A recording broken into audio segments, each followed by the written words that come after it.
Hello hi, ഇന്നത്തെ നമ്മുടെ recipe capsicum വെച്ചിട്ടാണ് കേട്ടോ. അപ്പോൾ ഇത് നമ്മുടെ ചപ്പാത്തിയുടെയും ചോറിൻ്റെയൊക്കെ കൂടെ കഴിക്കാവുന്ന അടിപൊളി ഒരു കറിയാണ്. അപ്പോൾ ഇതുപോലെ 2 ക്യാപ്സിക്കമാണ് കേട്ടോ അതിന് വേണ്ടി എടുത്തിരിക്കുന്നത്. എന്നിട്ട് ഇതുപോലെ ഒരു പാൻ വെച്ചെടുക്കാം. ഇതിലേക്ക് ഒരല്പം വെളിച്ചെണ്ണ ഒഴിച്ചെടുക്കാം. അതായത് ഒരു കപ്പ് കപ്പലണ്ടിയാണ് കേട്ടോ, വറുക്കാത്ത കപ്പലണ്ടിയാണ്. പിന്നെ കുറച്ച് തേങ്ങാക്കൊത്ത് ഇട്ടെടുക്കാം. 3-4 അല്ലി വെളുത്തുള്ളി, ഒരു ചെറിയ പീസ് ഇഞ്ചി, 2-3 പച്ചമുളക്. എന്നിട്ട് ഇത് നന്നായിട്ട് ഒന്ന് വറുത്തെടുക്കാം. ഇനിയിപ്പോൾ ഈ കപ്പലണ്ടിയും തേങ്ങാക്കൊത്തും ഒക്കെ ഒന്ന് വറുത്ത് വന്നിട്ടുണ്ട്.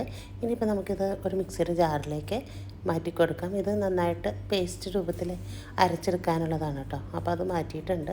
ഇനി അതേ പാനിലേക്ക് നമ്മുടെ ക്യാപ്സിക്കം ഇതുപോലെ നീളത്തിൽ കട്ട് ചെയ്തതാണ്, അതും കൂടി ഇട്ട് കൊടുക്കാം. എന്നിട്ട് നമുക്കിതൊന്ന് മിക്സാക്കി കൊടുക്കാം. ഒരു 3-4 മിനിറ്റ് നേരം ഒന്ന് വഴറ്റിയെടുക്കണം. അപ്പോൾ ഇതിൻ്റെ പച്ചമണമൊക്കെ ഒന്ന് മാറിയിട്ട് വേണം കേട്ടോ നമുക്കിതൊന്ന് മാറ്റി കൊടുക്കാനായിട്ട്. അപ്പോൾ അതൊന്ന് കളറൊക്കെ ഒന്ന് ചേഞ്ച് ആയിട്ടുണ്ട്. ഇതും ഒരു ബൗളിലേക്ക് മാറ്റി കൊടുക്കാം. ഇനി അതേ പാനിലേക്ക് ഒരല്പം വെളിച്ചെണ്ണ കൂടി ഒഴിച്ചെടുക്കാം. 1/2 ടീസ്പൂൺ നല്ല ജീരകവും 1/2 ടീസ്പൂൺ കുരുമുളകും. എന്നിട്ട് ഒരു ചെറിയ സവാള നീളത്തിൽ അരിഞ്ഞതാണ്, അതുകൂടി ഇട്ട് കൊടുക്കാം. ഇനി സവാളയൊന്ന് നന്നായിട്ട് വഴറ്റിയതിന് ശേഷം ഇതിൻ്റെ കളറൊക്കെ ഒന്ന് ചേഞ്ച് ആയിട്ട് വരട്ടെ. അപ്പോൾ നല്ലപോലെ ഒന്ന് സവാള വഴന്ന് വരണം. അപ്പോൾ ഇതേ രീതിയിലാണ് കേട്ടോ നമ്മുടെ സവാള വേണ്ടത്. നന്നായിട്ട് വഴന്ന് വന്നിട്ടുണ്ട്. ഇനിയിപ്പോൾ നമ്മൾ നേരത്തെ മിക്സിയിലേക്ക് മാറ്റി വെച്ചിരിക്കുന്ന കൂട്ടുണ്ടല്ലോ, അത് നന്നായിട്ട് പേസ്റ്റ് രൂപത്തിൽ അരച്ചെടുത്തിട്ടുണ്ട്. ആ കൂട്ടും കൂടി ഇതിലേക്ക് ചേർത്ത് കൊടുക്കാം.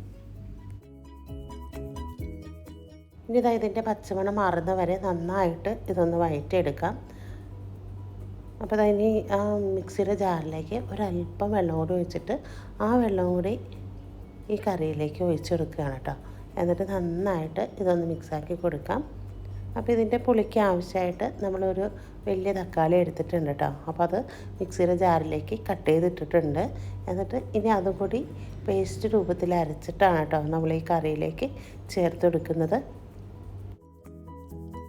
ഇനിയിപ്പോൾ നന്നായിട്ട് ഇതൊന്ന് തിളച്ച് വരട്ടെ. തിളച്ച് വന്നതിന് ശേഷമാണ് കേട്ടോ ഇതിലേക്ക് നമ്മൾ പൊടികളൊക്കെ ചേർത്ത് കൊടുക്കുന്നത്. അപ്പോൾ നന്നായിട്ട് തിളച്ചതിന് ശേഷം ഇതിലേക്ക് മുളക് പൊടിയാണ് കേട്ടോ, ഒരു 1.5 ടീസ്പൂൺ കാശ്മീരി മുളക് പൊടി അതിട്ട് കൊടുക്കാം. പിന്നെ വേണ്ടത് 1 ടീസ്പൂണോളം മല്ലിപ്പൊടി.